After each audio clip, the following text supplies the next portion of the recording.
honestly drives the various aspects of brotherhood. We all want to be good. We all want to be better than we were the week before. We've kind of opened a new door for Marines to enter into. It's an exciting and adventurous time.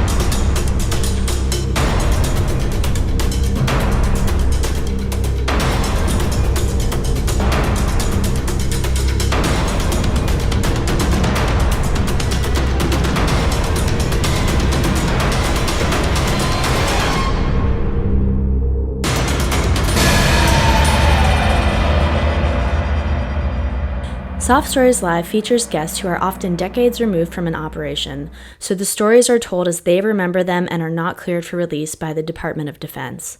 All content discussed is unclassified and/or publicly released by the DoD prior to this broadcast. Our intent is to share these moments in history as experienced by the special operators who were there. Good afternoon. I'm Chief Master Sergeant Randy Anderson, U.S. Air Force retired, former Air Commando, and the host for today's Topic 6, The Birth of MARSOC Part 1.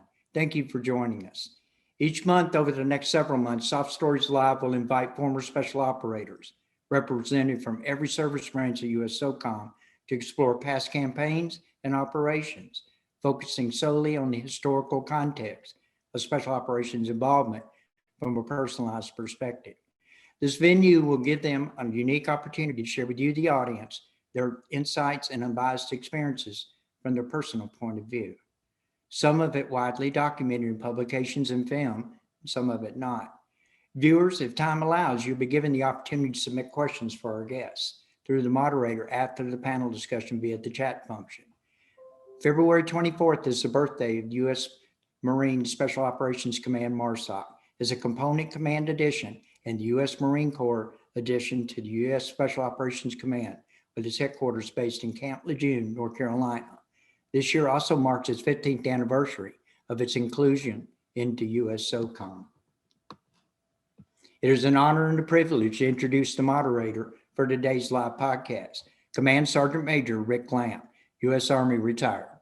Rick is a former U.S. Army special operator serving his career as both the Ranger and his Special Forces Green Beret. Rick, would you please introduce today's distinguished guests? Outstanding. Hey, thanks, Chief. I appreciate it. And I was excited about this one because I saw this happen from the periphery, and being a young Army nug, and I always wanted to know how did this transpire. But today's it transpires like it always does. I mean, today's SOF Story is about a small group of dedicated professionals who came together and actually made history. They formed a Marine Special Operations Unit out of thin air, basically. And that we now know today as MARSOC. Now, there was so much to cover, so much ground to cover here that we decided to make this into a two-part series. So today is part one, and part one is going to start with the Commandant of the Marine Corps leaning over in his chair and directing two young Marines in the Pentagon to begin formulating a plan for a Marine Special Operations Unit, ultimately called Detachment 1. And Giles, I got to think that the blood just drained from your face when you got that tasker. Now, part two is going to end with the first successful proof of concept for Detachment 1, their deployment into theater. And then once they get home and they start looking at lessons learned, they get further guidance from Secretary of Defense Rumsfeld. And I think that's where we end it today. Now, part two this summer, we're gonna drag in General Brown. General Brown was the U.S. SOCOM commander when MARSOC was stood up. So we'll have him on a panel along with Major General retired Denny Halick. And also Major General retired Mark Droopy Clark. Now, both these Marines were legendary as SOF comes up. Now, they're legendary Marines in their own right, but they were early adopters of SOF, and they were integrated into SOCOM before the formation of MARSOC. And so we kind of watched those guys climb up, as MARSOC was brewing on the side. So coincidentally, both these guys would go on to command the unit, and we hope that they can join us all this summer and continue the part two. So again, it's my distinct pleasure to introduce today's panelists. Colonel of Marines, retired Giles Kyser. Now, Colonel Kyser was at arm's length from the Commandant and Sergeant Major of the Marine Corps when the decision was made for the Marines to join SOCOM. So when the Commandant turned and said, Giles, I need you to create this unit for us, I wonder in the back of my mind if you knew that your life was about to change and then how much. So welcome, sir. Also, the second panelist today is Master Gunnery Sergeant of Marines, retired Joe Setlin. Now, Master Guns retired Setlin was a seasoned Recon Marine who worked tirelessly alongside Colonel Kyser. You always got to have a right-hand man, a right arm, if you will, to navigate the politics, the plans, the policies, the operations, the training, the budget, the equipment, and then the eventual deployment of a force that previously did not exist. And that almost certainly, once they stood it up, would be deployed directly into combat because we were at war. So welcome, Master Guns. Now, I have to do one disclaimer up front, for people who've joined us that might not know the history. So before we get started, I just want to give the audience a little foundation. So throughout history, the U.S. has formed and trained unique forces to execute special operations and missions during a crisis. We always tend to create them after a crisis has occurred. So we train, we resource, we equip, and then we send them off to fight. Now, often these units are misused by conventional force commanders who just throw them in there as infantry because they're not sure how to properly employ them. So after the crisis, we do our lessons learned, and then the units are often disbanded and the personnel are returned back to the conventional force. Now, this has been true pretty much throughout our history. I mean, it was definitely true during World War II, Korea, and Vietnam. So during the Cold War, Kennedy saw a need for some type of special force. So each of the services retained a kind of a niche special operations capability throughout the Cold War, but they were largely seen as a talent drain or a waste of resources by the larger conventional service who's trying to buy bombers and tanks and big ships. So that all changes after the failed Iranian hostage rescue mission, and the recommendation was made to stand up a joint command to man, train, and equip and resource a professional multi-service special operations force. And so the United States Special Operations Command was born. And one of the things that U.S. SOCOM was quick to establish was the following soft truths. Humans are more important than hardware. Quality is better than quantity. Special operations forces cannot be mass produced. Competent special operations forces cannot be created after emergencies occur. And most special operations require non-soft support. And it was true. It's been true throughout our history, and it's true then. It was true now. So if I could get into some questions here, gentlemen. In 1986, the Marines, following the Holloway Commission, the Marines were asked to join SOCOM. Now, where were both of you when this was going on, and was all this stuff even on your radar? And Giles, Colonel, I think let's start with you. Thanks, Rick, and thanks to everybody for having Joe and I here today. This is a real honor.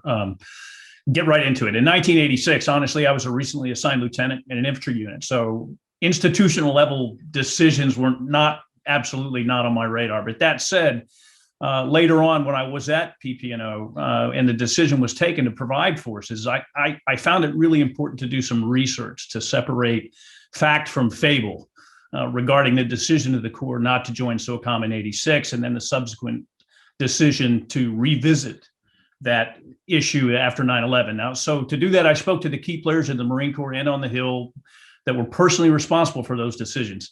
Bottom line was that in 1986, the survival of SOCOM was still in doubt. The Goldwater-Nichols Act had only recently been passed and had received significant pushback from the services, who considered the act and its mandates an infringement on the prerogatives of the services to organize, train, and equip. The formation of SOCOM only added to the reasons for pushback. Not only was it a combatant command being formed out of whole cloth, but Congress was dictating what units were going to be assigned to it. And you can imagine that in a town where authority and turf are the sacred cows of existence, such an infringement put SOCOM's establishment and survival on unstable ground. The Nunn-Cohen Amendment had been passed, and frankly, without their own checkbook, SOCOM could very well have gone the way of the dustbin.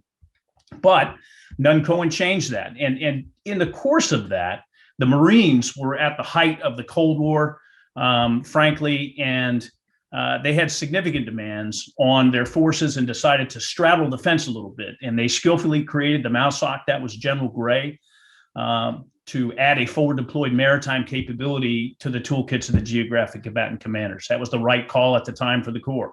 The existence of SOCOM, still a question mark, no major force program, a lot of demand for forces, and a capability I would say that the gap between Special Operations Forces and the Marine units wasn't as great as it was at 9/11, because Major Force Program 11 took an incredibly talented group of people inside of SOCOM and frankly put it on steroids. They were resourced, they were trained, they were equipped, and they were given the things that they needed to take what was an amazing capability and just grow it and make it even better. So the Corps stayed the course after 9/11 revisited the decision. And at that point, I was essentially inside the G3 of the Marine Corps, which was called Plans, Policies, and Operations. And it was led by Lieutenant General Bedard. And I joined an exceptionally talented group of Marines, one of whom is Master Gunnery Sergeant Joe Setlin.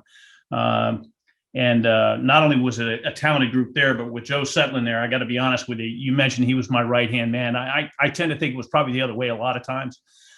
He is probably one of the most talented Marines I've ever served with, if not the most talented. And it was a real pleasure to help do this with him. So with that, that's kind of where we were, why the decision was taken and why it wasn't taken. And those were all primary sources that I spoke to. So this isn't me making this stuff up. Outstanding. Thank you, sir. And I know when you and I first spoke, you said, hey, can I bring my master guns with me? And my answer was, hell yes, because you always want your master guns with you. So master guns, take it away, man. What were you doing? How come you were unable to avoid this? Well, I'll give you a little quick background. So I enlisted in 81, boot camp, hit the fleet by 82. So by 86, I was NFL drafted with that whole gobbling up Marine sergeants with wings and things. I had just made it over to Second Force Recon. Been, spent 3 years in the infantry trying to get over there. Back then, you couldn't just join Force Recon. You had to get screened, and then you went over there for 6 months of on-the-job training, and then you got a secondary MOS of 8654 if you were jumping and scuba qualled. So it was a long process to get anchored so that you could stay there. I had just screened successfully out of 6 Marines, got over there, got my nose underneath the tent flap. And we were, 85, 86, we had 2 platoons in force that were doing the CQB direct action. Civilian leadership was really pushing that. General Gray was taking the MAL and turning it into the MUSOC. We were doing the 6-hour string, be able to plan and depart and hit the beach or hit the site in 6 hours or less for getting ready for that. So I avoided the what I called the black gear stuff. I just kind of never think that civilian leadership was ever going to let us play in that as Marines. We always do so much with so little. We think we can do everything with nothing at all. So I kind of stayed in the deep recon platoon, but then the sergeant majors started shopping for wings and things, and I got sucked into that. A lot of my brothers abandoned ship and went to CCT and pararescue, said, no, I'm not doing that. I'll get out. And they said, well, then you're going to have to get out, and gave them bad RE codes. And the Air Force was there with open arms saying, yeah, bring in these jump master, dive masters, LAR 5 qualified people by the droves, HRST, fully trained guys. So I went to the drill field and ended up down there. As soon as I departed the drill field, that matured me a lot, which was a good thing because I didn't know how all this was going to tie in later on, 15 years later. But having seen those birth pains early on, and Recon only being a primary MOS from E1 to E5, you made E6 staff sergeant and you got 0369. Congratulations, you're going back to the infantry if there wasn't a billet open at one of the force units for a platoon sergeant. So at that point, I had 2 good things going for me. By taking the orders of the drill field, I pretty much could go anywhere I wanted. I had what they called a free pass to pick my unit, but I didn't have to use it right away. I could delay that for up to 3 years. And they were critically short of Marines in 3rd Recon Battalion. So I went over there and cut my teeth in jungle operations. I went through the platoon commander's course as a staff sergeant. I actually was one of the few enlisted Marines that was ever given his own Force Recon platoon with no officer leadership. Colonel Holliday, and then who was my first sergeant at Second Force, First Sergeant Lewis, was now my Sergeant Major of 3rd Recon Battalion, and he knew my capability, knew my maturity, trusted me, And so I ended up taking my platoon all around Asia for a couple of years and watched this whole SOCOM thing unfold out there. I never crossed paths with too many people from US SOCOM in the Asian rim. We did, Philippines and Thailand, Korea, Malaysia. And then we used to do sub lockouts back in that day. This is when the SEAL teams were pretty young. They were, they had con liaison officers, and we called our con liaison officers staff sergeants and gunnery sergeants because we ran the same stuff off the subs. But we all wanted to get into that ball game, but we never thought the senior leadership was going to let us do it. So, you fast forward to leaving there. I did get back to Second Force. I was able to go there, then went to the Gulf War in 90 and 91. And then after that, I was asked to come down and be a dive instructor in Panama City, Florida. This was when the SOCOM was dividing up. And the Navy had just taken over proponency of all diving, and SOCOM and the Army had agreed that the Army would take over all proponency of airborne operations and equipment development for airborne. And so we saw a gap, and we immediately exploited it as the recon community and force recon community. And myself and a guy named Staff Sergeant Dick Ashton, who became the first Sergeant Major of MARSOC. When you talk to General Halick, he'll probably mention him. We were both staff sergeants together there. We had a chance contact with General Gray. We had written this whole entire program of instruction on how we could train Marines on open circuit, closed circuit, our transportable recompression chambers, and make them worldwide deployable without using scuba schools anymore, and get them trained on our closed circuit systems. And General Gray, he listened to two staff sergeants pitch him. And about 3 months later, we were in business. We became the Marine Corps Combat and Dive School. So once that foundation was laid there, I worked there for quite a bit, was exposed to Naval Experimental Dive Unit, and then a lot more of the Naval SOF. We were working some of the old Wyman boat, underwater sleds, diver propulsion devices. People didn't even know the Marine Corps was into all this stuff, and we were doing all that side by side with our counterparts across the pond there.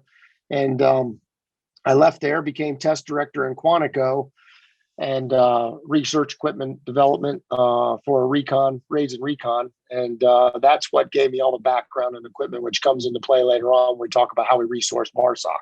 So all this stuff, a lot of jobs I didn't really ask for and I got shoved down my throat, all paved the way so that I could actually have the tools in my tool bag when this opportunity came along. But, getting scooped up for drill field when you just get to Second Force Recon, that was a kick in the jimmy. Nobody wanted it. And I'll just leave it at that. So that's where I was in 86.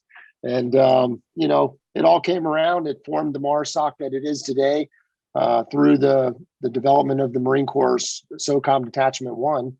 And I'll let you get on asking us some more questions about that because I'll fill it in. Master Guns, that was awesome. I mean, there's so many great points to just pick at. I mean, the wings and things, I love it because I wonder how many Marines that you pulled to recon by providing the example, on the trail like that. Just the fact that you got such a small community that's built on relationships, the way the Marines use the NCOs.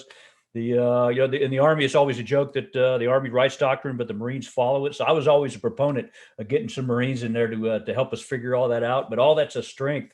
Now, I got to say thank you. On behalf of Randy at AFSOC and me and SF, because we got a lot of good Marines in the Army that left recon before you guys figured all this stuff out. You're welcome.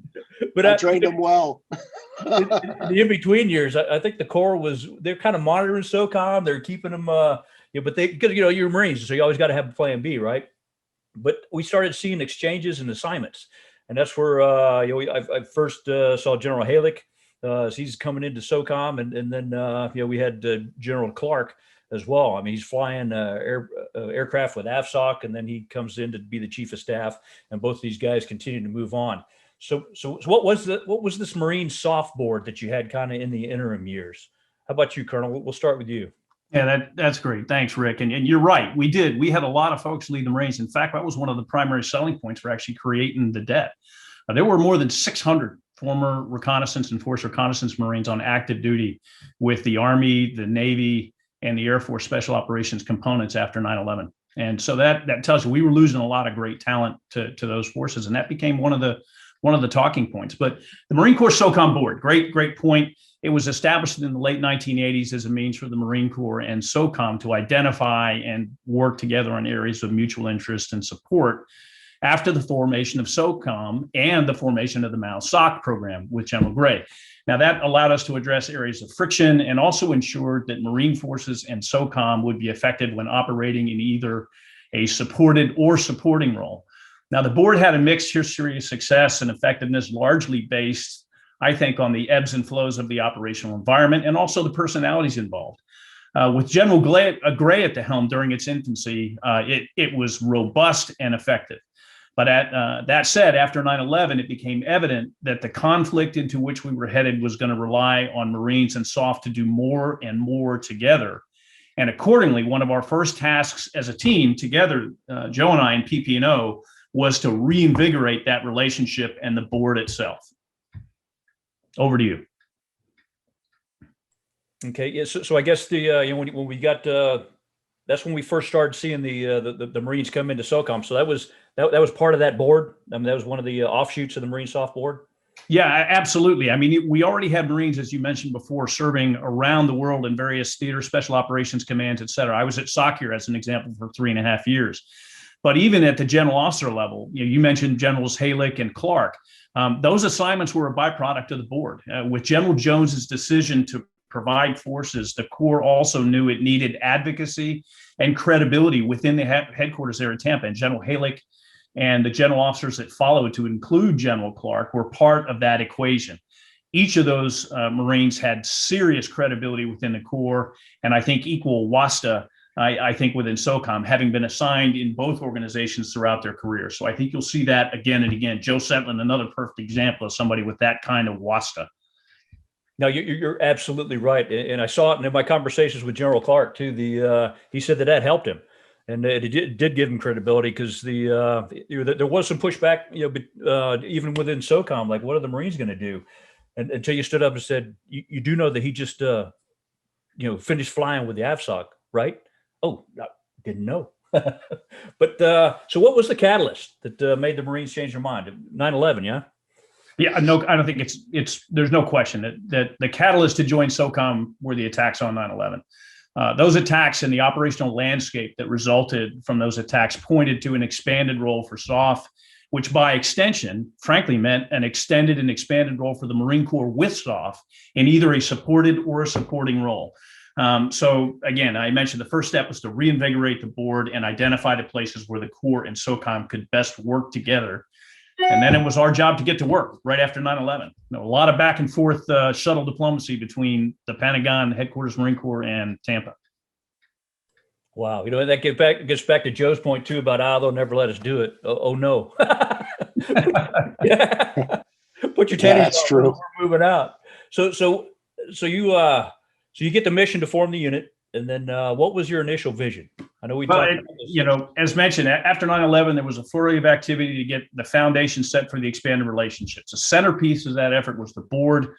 We did a lot of work in the fall of 2002, identified a ton of areas where we needed to work together, little areas of friction and mutual support.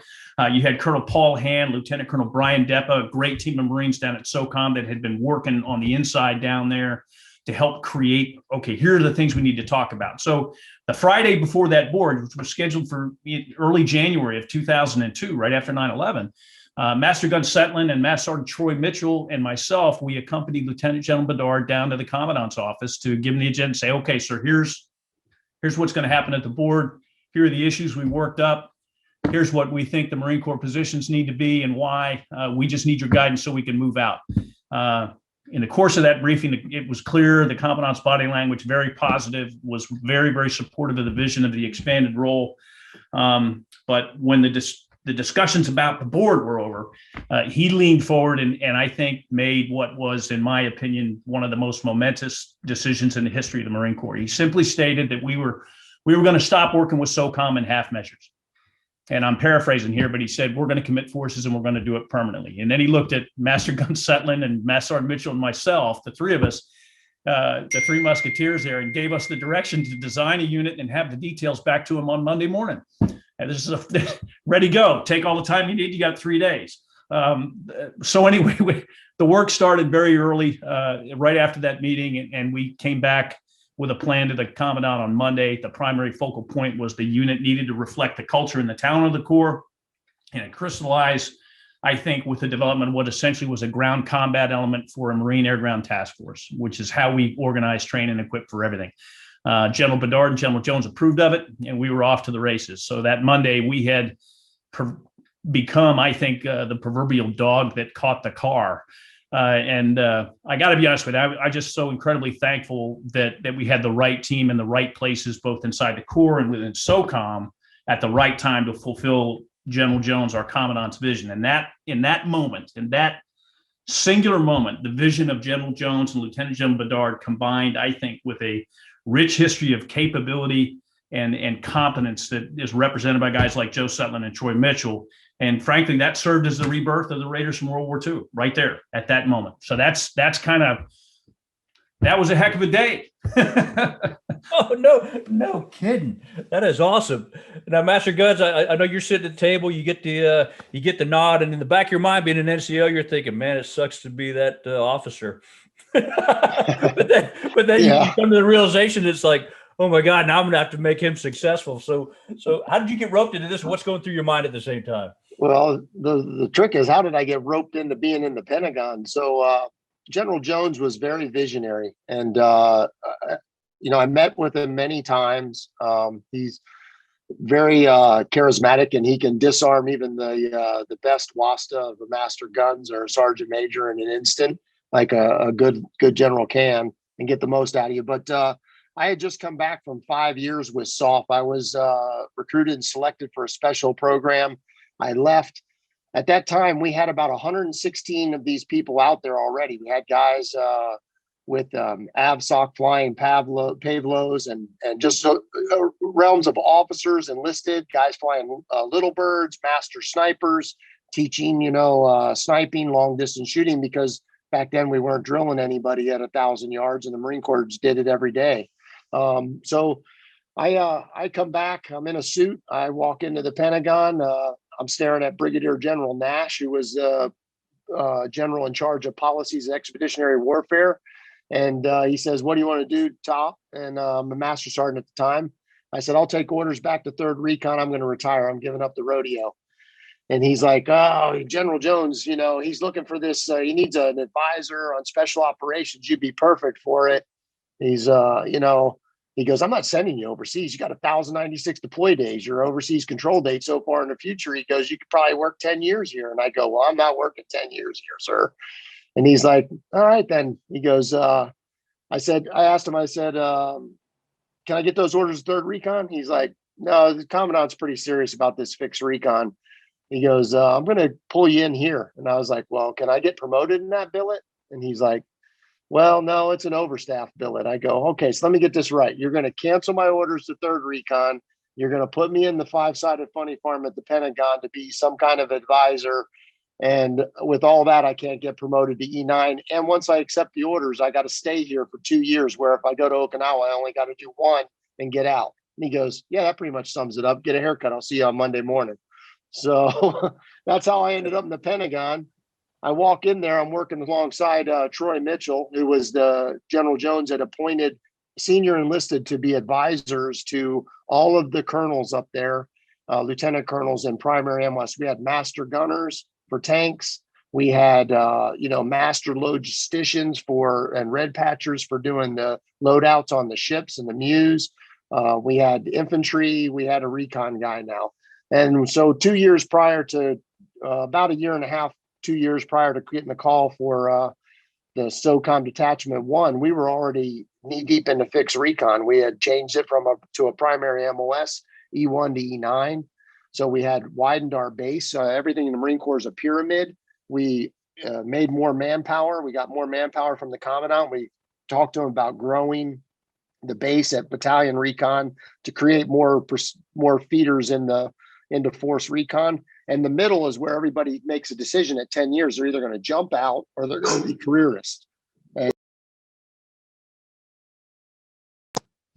Sorry, that's Cujo, my service dog. And So we shaped it and we had everything all set. We had our schools, our pipeline set. We were very, very healthy, but we still had some haters out there. And, I remember the day that we got the call to go do that detachment and develop it. But it was a historic day when General Holland came in and met with General Jones, and we got that call. And I think that kind of set the stage for readying us and made it so that we were viable to be able to do this. I don't think I would have had the capability. All my manpower I learned from Troy. All my equipment I learned from being with the raids and Recon, and they called me Gunny Claws down there. I used to deliver toys to the Recon Marines and get them all new kit. So that all put me right up there. Now I'm swimming around with all the elephants and trying not to get stepped on too much. And lo and behold, I get promoted to Master Guns, and I'm working alongside Giles. That is an awesome story. And so two things. Number one, I'm glad you went into it with a suit and needing a haircut, because if you would have gone in there with a high and tight and your blues, they would have sent you back to the force. But they needed to keep your arms linked to re-blue you. But everything that you did actually set the stage, gave you the bench strength, like you said, for joining SOCOM and expanding this thing into MARSOC. So what were the biggest challenges? I mean, who were the biggest supporters, the antagonists? And again, be careful, because you don't want to poke anybody in the eye too hard. But how'd you make this happen, Giles? Let's go back to you. Yeah, I would say, Rick, that we kind of had, I think, 5 major challenges. The first thing when we looked forward into this to meet the Commandant's vision was, first, to establish the right unit structure that capitalized on the culture, the organizational foundation, and the missions that leveraged and the demonstrated talent that existed in the Corps.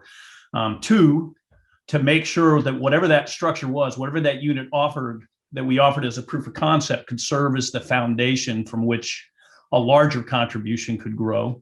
Because the vision wasn't that this was going to be a one and done. This was a major change. 3, to develop a plan to man and equip the unit with the best the Corps had to offer. Number 4, to your point, to overcome the institutional biases and prejudices that existed both inside SOCOM and the Marine Corps. And then to make sure that the decision makers and the operators who would be responsible for manning and supporting the unit became invested in the change at a positive level, or at least at a neutral level. So, I'm not going to poke anybody in the eye, but there were plenty of folks that we used to call the Recon Haters Club inside the Marine Corps, and folks that said, well, we're all special, et cetera, that didn't believe that this was the right way to go. But I think when we presented them with the facts of what the operational environment was, what the Marine Corps could bring to the table, the talent drain that I talked about before, more than 600 folks at a cost of almost between $35 and $40 million to the Marine Corps in just special skills training alone that had walked out the door. All of those things argued to meet General Jones's vision and to drive this thing forward. So we had those 5 kind of tasks in front of us, and we just started knocking the walls down. And it was hard to argue with common sense and facts. And frankly, with guys like Joe and Master Sergeant Mitchell at my side, we had the facts on our side, because they knew it. As Joe mentioned, everything in their careers had brought them to the point of being the absolute unimpeachable subject matter experts on the details. And that's what I was able to then take into those discussions with general officers and other folks, both on both sides of the table, both within SOCOM and outside, and in the Marine Corps, and win those fights. Awesome. And that's one of the big concerns now, is that as we change to great power competition and we get, CT is kind of on the back burner, a lot of the services, we fear will stand up and say, hey, we need more boats, we need more planes, we need more of this. And you soft guys, you had your day in the sun, we're going to cut you in lieu. But our argument is that no, soft was stood up for a great power competition, if you remember back in the day. But good points. And it never changes. Always got to have somebody up there taking the chest shots. So Master Guns, money, manpower, balancing, and equipment. Those were some of the things that you got into. So can you expound on that more? Yeah. So I think our biggest challenge for Troy and I was, we were really concerned about the money. We had to come up with a budget. We did that pretty short order. Then manpower balancing, we kind of knew how we wanted to reshape to provide this force, where we would take it from. We knew from both of us were combat tested, Marines, and we had already as Giles said, we already knew where everything was broken, and we had fixed most of our institution inside of reconnaissance. And we had a recon operational advisory board that met several times a year, where the commanders would bring their number one issues and we would solve them immediately. And we were ready for that. But I think the money, once we went into General Jones and told him how much it's cost, he kind of pretty much opened up the commandant's, personal finance fund, gave me $27 million. And the trick then was, how am I going to spend that money to get all of this equipment for a 127 man detachment, broken down to what each individual operator wears, what they use as a collective team, what do they use as a broken out soft skill set going on a certain type of mission, all the reach back support, for their intel, their SIGINT, intercept, all that stuff. And could the vendors provide it in time? Because we are now, a mark was on the wall of when we were going to train and equip and test with NSW on, how we were going to operate as a force. Once we put it forward, we put the idea forward. But, how are we going to get all that equipment from industry in time for a deployment? So those were my biggest challenges. And, Troy and I worked them daily. We just stayed in the mix. We had both been in special operation forces units and deployed overseas. We had both left the Marine Corps for periods of time, worked alongside our SOF brothers. So we knew their strengths, weaknesses, and capabilities. We also knew what kit worked for them and what kit didn't work. So when we started buying equipment, we were only buying the stuff that we knew worked. If a SOF operator said this thing's a piece of crap, we didn't even waste our time on it. So, we weren't constrained by, you must have this particular type of special kit. It all had to be militarized green radio type certified equipment, but we could modify it and do whatever we needed to meet this mission, which was unheard of. And we actually were able to advance the Corps quite far in that cycle. But we only envisioned our detachments being 4-year deployment, time, come back, refit, guys get out, guys come back in and go back over, maybe do 2 cycles like the pilots do. We kind of designed them around the Spectre gunship, Pave Low, Pave Hawk pilots was what we were going for. And it turned into this MARSOC, which I'm sure we'll explain later, but just equipping a detachment was quite a feat in a short amount of time. And then hiding the money once the generals changed over, because there was definitely some haters that were still in the deep end of the pool trying to eat us as sharks. Well, see, and that's a good point too, because at this point you're not part of SOCOM yet, so you can't tap into the MFP-11. You got to have a capability when you step off the bus, and join the force. So that's man. So what was the proof of concept, and then how did you select, train, and get after it? Master Guns, let's stay with you. So once we figured out what MOSs we needed, what enablers we needed from in the Marine Corps, we also knew where we were fat and where we were thin. The officers were selected to lead it. It was Colonel Coates and Lieutenant Colonel Kaczynski. They were Lieutenant Colonel and Major at the time. They once they saw what we wanted to put together, they massaged it a little bit. We added a couple more humenters and a couple more intel pieces in there. We basically built a find, fix, and finish force, because that's what our target mission was. We were given a mission set to try to train to and be ready for. And I think, we got that framed up, and we already knew our structure model, because we had grown it in the fixed recon initiative. So it really wasn't that hard. And once we got that proof of concept on paper and showed the commandant how we were going to take that, it was just a matter of selecting them and getting them there. And that went through a board. What we did was, once the officers were chosen to lead the unit, they had a commander's board. Every single record book was looked at. And every Marine that joined that unit was a legend in his own mind, or his own right, I should say. And we got their mind right. And they came in with their capabilities, and that's how it formed up. And then on day one of suiting up, Colonel Coates ran them through about a week and a half, 2 week long, basic day-to-day indoctrination, physical fitness type soft skills test and check. And if anybody didn't make it, they were out that first 2 weeks. We substituted in a guy from the B bench, stack of alternate record books. And we made a couple of those switches. And then we were off and running. The debt stayed the same all the way to the end after that. Outstanding. And, oh, by the way, I like the way you're throwing out the names of the unsung heroes that were there, working in the trenches. Because that was one of the coolest things about working at SOCOM for about 12 years was that I'd be sitting there tapping away, and then you'd never know that the guy to your left and your right was a former badass. You just thought he was an old clerk. But so I like the way that you're recognizing the guys. Now, how about you, sir? Joe kind of hit the highlights there. Yeah, the unit leadership was the first issue that we had to tackle. Unimpeachable pedigrees with Bob Coates and Craig Kaczynski. We could probably do a podcast on their talent alone. Then we utilized the Recon Operational Advisory Group, as Joe said, to hand select the folks here. And it was, the best talent we had in recon and fire support and intelligence and counterintelligence all brought together and communications to create that find, fix, and finish capability. Now, it's critical here that this process was not an officer-dominated exercise.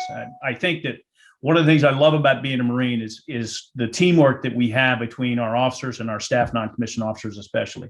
The staff NCOs that serve as the institutional continuity and the professional brain trust of that community, they helped us drive that, and they became the litmus test for selection.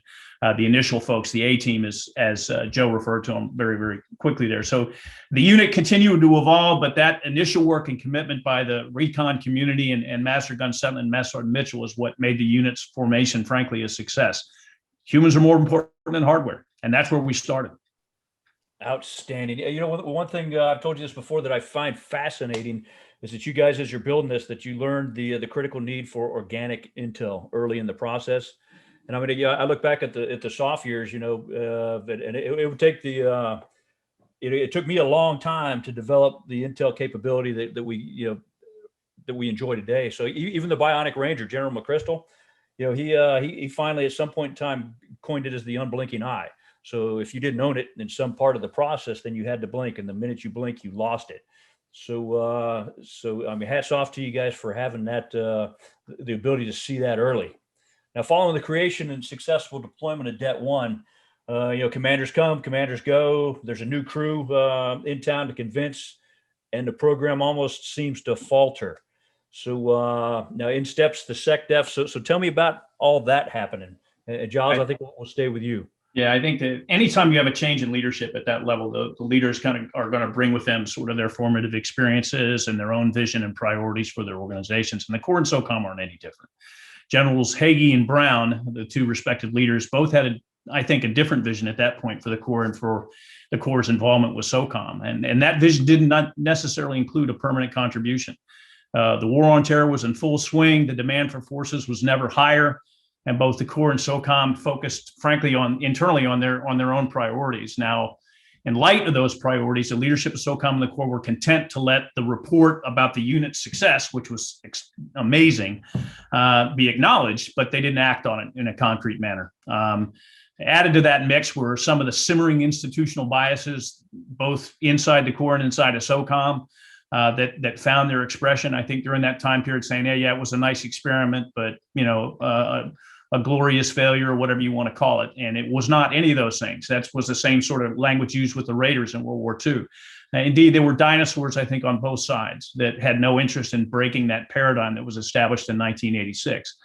But the success and the combat record of the Det was undeniable. The unique contributions of the unit with the synergistic combined arms intel, counter intel structure served as a superb force multiplier for the Naval Special Warfare Task Unit, commanded by Commander Bill Wilson, during its deployment. And the die was cast, in my view, at that point. And the information at that point found its way into the right hands within OSD at precisely the right time. And those hands belonged to the SecDef. The performance of the unit, the belief in the concept, and all of those things, none of that was lost on him. And he had taken a personal interest in the unit's accomplishments. And I think that's what drove it forward. That's what kind of overcame, I think, what was kind of some significant institutional, resistance against moving forward with it. Thank you. Thank you for that. And earlier, we were talking about there was the Joint Special Operations University, which used to be at Hobart, but now is currently at SOCOM, that they convened a review. after the Det 1 returned from Afghanistan, correct? And then how did that kind of figure into the future of MARSOC? Master Guns, can you expound on that, please? Yeah. So we did all go to the JSAL immediately following. We had to have a change of command there. General Jones was selected for Supreme Allied Commander Europe. General Hagee was selected as Commandant. Giles was on his way out. I received a new lieutenant colonel in there. So the forces started changing. The JSAL we proofed out. I think at the end, everybody wanted to just shake hands and go, "Yep, great experiment, but go back to your corner. Nobody gets to come. You don't get to come in and be around the campfire." What ended up happening when we got down there and we showed them how much manpower, because we were all fat with structure from the Commandant, that we could offer, which was 3 detachments, exactly like Det 1, fully equipped. And that blew NSW and SOCOM's mind that we could do that. Then we threw on the table that we were going to do an aviation component to support them with aviation pilots. We had structure for pilots, maintainers, mechanics, technicians, support. We already had all that in the pipeline, getting ready to go to Millington, Tennessee, and actually be recruited in. We just needed the head of General Amos was in charge of the airframes. We just needed the Marine Corps to give us some aircraft off the ready squares, and he definitely did not want to do that. He knew where his airframes were and what his plans were, which they weren't for letting the Master Guns touch them, that's for sure. But General Hagee, I need to put in here that General Hagee and General Brown saw the problem. I thought the same way. And I was hearing rumblings coming out of the SecDef's office. They would go in and they would brief. They briefed him twice. The first time they talked about J sets and JTFs and how they were now getting along much better after the Det experiment and doing all these things together, and that the Det proved some relationships that they could do much better in the board. But that wasn't what Rumsfeld had in mind, and he wanted a permanent force contribution. And so I got word that they were going into another meeting. I talked to then Jan Hewley about it. I told him, I think that we're going to get 2,500 Marine snowflake jammed up our butt today if we don't contribute significant forces as we planned. You guys have seen the brief, but I heard that the brief going into the SecDef is changing. I go, that's probably not a very good idea. And I said, Brown will be in the win-win. General Hagee might not be in the win-win in that discussion. And my job as an advisor on special operations is to put my Commandant in the win-win every time. So they walked into that meeting. I don't know what was said there. That's some good questions for you if you can get them to get on board. But I can tell you that within 8 minutes, they came walking out and the Marine Corps lost 2,500 bodies to SOCOM. And it was on a snowflake and Rumsfeld signed it. And then it was the big scramble because SOCOM wanted what they wanted. They started trying to pick enablers and they didn't necessarily need a lot of recon guys or force recon guys. And then that's that whole blender of what we wanted started. And it took us away from the Det concept, which was fine. It birthed the MARSOC. And that was a good thing. It all came out and worked out the way it was supposed to. But those first few months after that, they were painful because everything we had done to design the Det concept was now a MARSOC, and SOCOM was changing the way they wanted the goalposts on the field, and we had to adapt to that. But we were definitely in and getting warm by the campfire, thanks to Rumsfeld. Wow, yeah, he was. I met him in Djibouti, and he definitely had his ideas on what he wanted to happen. And you didn't want to say, well, sir, have you thought of this? Hey, so looking back now, guys, what's missing? Giles? I think, as we discussed on that Friday after leaving the Commandant's office when we sunk our teeth into the bumper of that car, I still believe the best combination of capabilities that exists in the Marine Corps is the Marine Air Ground Task Force, where you bring a specifically designed set of capabilities together to increase the effectiveness and the lethality of a unit, the whole being greater than the sum of the parts. I mean, even if you look at SOCOM, they organize and fight as JSOTFs, which essentially looks very much like a MAGTF. So that concept is very comfortable within the soft realm. Our current MARSOC already possesses 3 of the 4 elements of the MAGTF now. It has the ground combat element and the Raider regiment. It has combat service support capability and a command element. The only piece that's missing right now is aviation. And I think that's the crowning capability that would help the MARSOC reach what I think is its potential and address, frankly, what's a perennial shortfall of air capability within SOCOM. There's never enough. And from a combat perspective, obviously the efficiency of a combined arms force is undeniable. Like I said, Jasotis are living proof of that. From a practical perspective, naval aircraft are engineered and designed differently. The differences in avionics alone that are necessary to operate continuously in a maritime environment make, I think, naval aircraft ideal to support maritime SOF missions, whether those aircraft are used to support SEALs, Marines, RSOF, or AFSOF. Doesn't matter. And honestly, when you look at the threat right now, the demonstrated strategic threat in the Pacific, when you look at that and the dispersed profile of naval forces needed to combat in that theater, argue for an expanded and maritime aviation capability within SOF that's uniquely designed, trained, and equipped to execute missions in that environment. It's a different mission. It's a more demanding flight training regime and a more expanded engineering challenge, but it's one which, frankly, I don't think we can continue to address in an ad hoc manner. I think it's time. I think the Corps will be better for it. I think Naval SOF and SOCOM will be better for it, and the nation will be better for it. So what's missing? I think the aviation part of the MAGTF.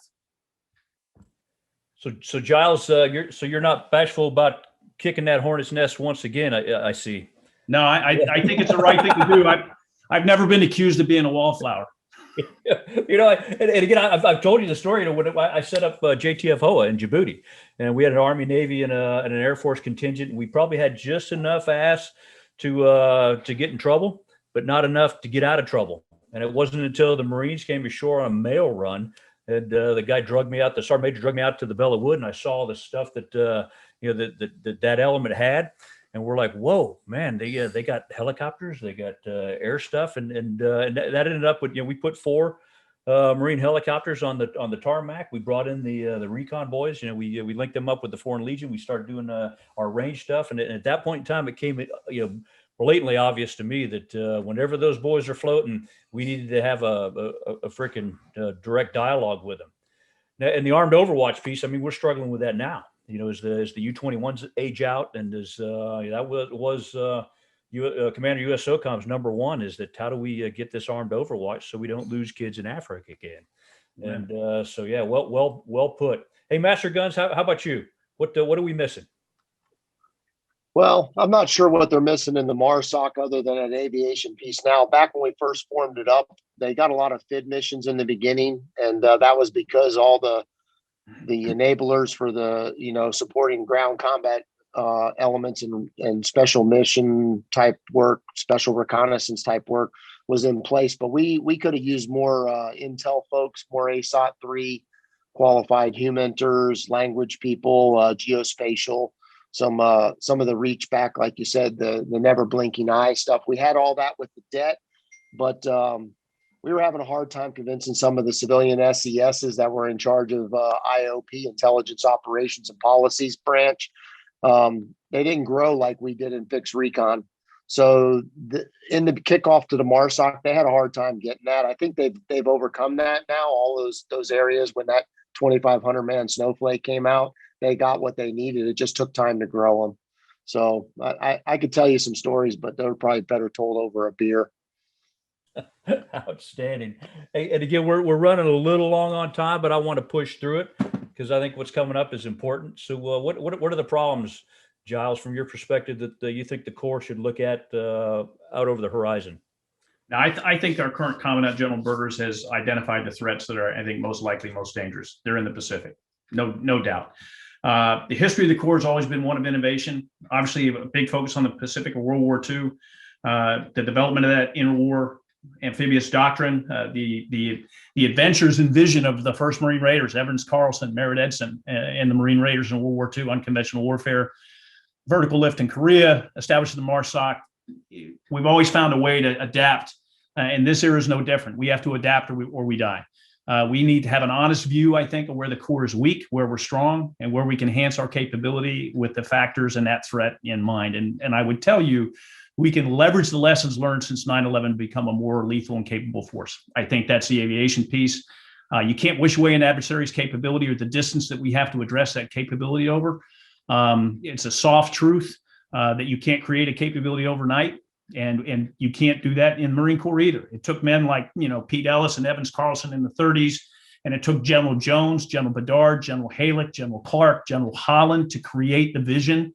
And now it takes guys like Joe Setman and Troy Mitchell and guys like you, Rick, to make that vision happen and then take it to the enemy. Bottom line is, as leaders, we have to give them the tools and support they need to succeed and then stand back and enjoy the fireworks. The last 20 years have proven that the Marines have earned their place within SOCOM. And now it's just a question of continuing to adapt and be smart about how we do it. Outstanding. I hate being old, man. I'll join tomorrow. How about you, Master Guns? I'd say the only problems I see on the horizon now that we're out of a defined CT fight is, don't stray too far from your foundations of your organization's mission set. There should be soft overlap. There always is, but sniping each other's missions. I remember what it was like in the early days when everybody was trying to get into the whole red light counterterrorism stuff. You need to, those activities, there's special operations forces all the way up the line. I served in many of them, and there's white SOF and black SOF, and you got 3-letter intelligence agencies and organizations and activities, but our nation's guided by service chiefs, and they're always going to recommend the right tool for the job with the least amount of risk, the best chance of success, the best capability for the job in the most timely manner to get on to the crisis and render it a success. So, that's rightfully so, and for good reason. So I would say don't try to be something you're not. If you're one of those leaders in SOF and you want to be at that super high level, don't derail your men that are there because you want to be more special. I see it all the time. If we just do this, or we train for that, or we make our guys do this. Yeah, but what is your next deployment? What is your next target set? What is your enemy readying for? What is he already ready with? And how are you going to defeat him? So stay at that. Don't get derailed by it. If you're one of those leaders, I say, hey, get out, go try and do that. Go to those next higher units, get out of your men's way, let them go ahead and be the masters of their craft and get it on. Because at the end of the day, it's us that's pulling the trigger on those guys. It's not a whole ton of officers. So we just need you to let us do that. And I would say, stay in your lane and study your mission, study your geographical target set, your enemy, and then do what you do as Marines. The hallmark of Marines, brilliant at the basics, maintain your soft mission and soft set, soft truths, and stay on it. I said that'll stop a lot of problems. Oh, that is awesome, my man. Thank you for the unvarnished truth. Beautiful. Hey, now I want to give you guys an opportunity to for any parting comments that we didn't cover before. And so, Giles, take it away, please. I would just say I have to tell you, I was honored, frankly, to have a very, very small part in serving with a group of men from both SOCOM and the Marine Corps with a vision to see, I think, the potential of SOCOM with a Marine component as part of the toolkit. And they found they had the intellect and the endurance basically to find a way to make it happen. Often, and they did that often at great personal cost to their careers and otherwise.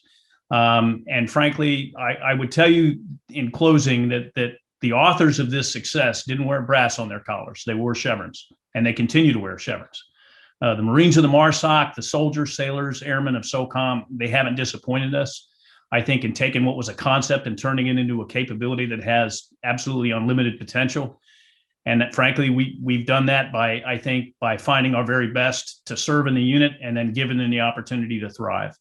And as we all know, humans are both more important than hardware. Just ask our enemies.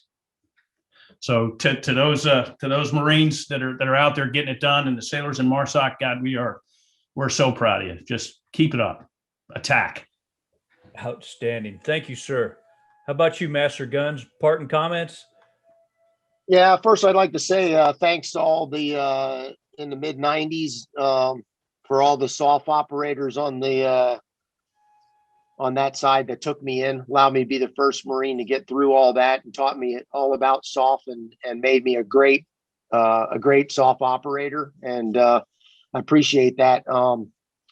But I'd say to the Marines at MARSOC, hey, from a washed up retired Master Guns and old SOF operator, we're really proud of you over there. I've mentored a few of you.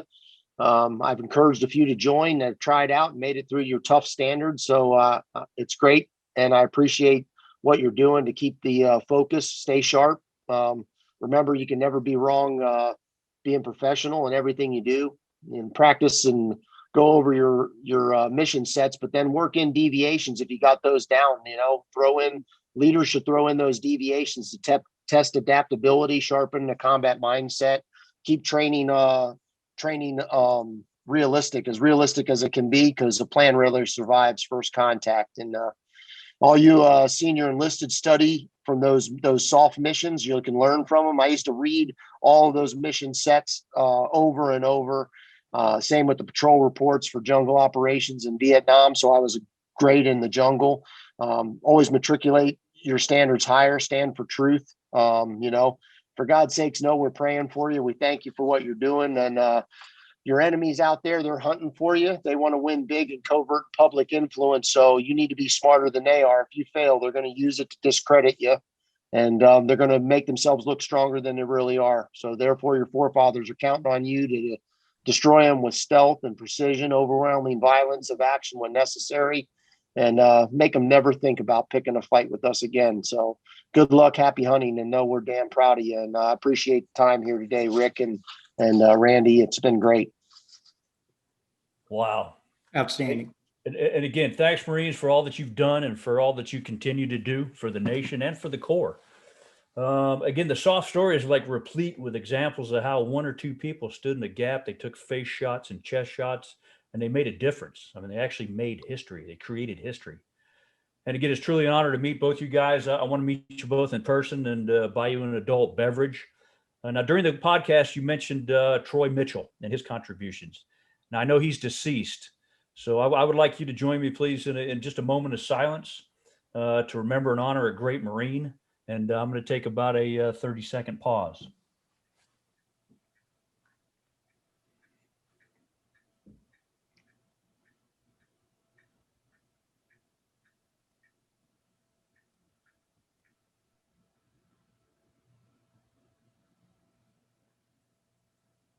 And again, I'm reminded of the latest stanza, or the last stanza, rather. This whole thing reminds me of the last stanza of the Marine Corps hymn. And it goes, if I remember right, if the Army and the Navy ever look on heaven's scene, they will find the streets are guarded by the United States Marines. So I'm sure that you guys are going to see Troy again. And I hope you're good to him, because he's going to sign you a place on the perimeter. So yeah, I'm expecting him to show me the ropes of heaven, man. He's going to have it down pat. So I expect him to be right there and give me my fire watch assignment. Outstanding. And gentlemen, again, it's been an honor and a privilege. And on behalf of this Global Soft Foundation and Stu and the crew, thanks for joining us and sharing your stories. It's been an awesome day. Best of luck and be safe out there. And as always, Semper Fidelis. So Randy, back to you. Thank you, Rick. That was an awesome podcast. And this brings us to the conclusion of part one as part of a two-part series of our 6th edition of SOF Stories Live, The Birth of MARSOC. On behalf of the Global Soft Foundation, I would like to extend a heartfelt thank you for your service to your nation and candidly sharing your firsthand experiences with our viewers. It's been an honor to see you, distinguished gentlemen. Thank you for participating in today's discussion. Thank you for your service. We look forward to having you join us again and our distinguished guests for part 2 in a future broadcast, and in March for topic 7, Joint Task Force 510, SOCPAC, and Operation Enduring Freedom, Philippines 2002. Till then, on behalf of the Global Soft Foundation and SOF Stories Live, thank you.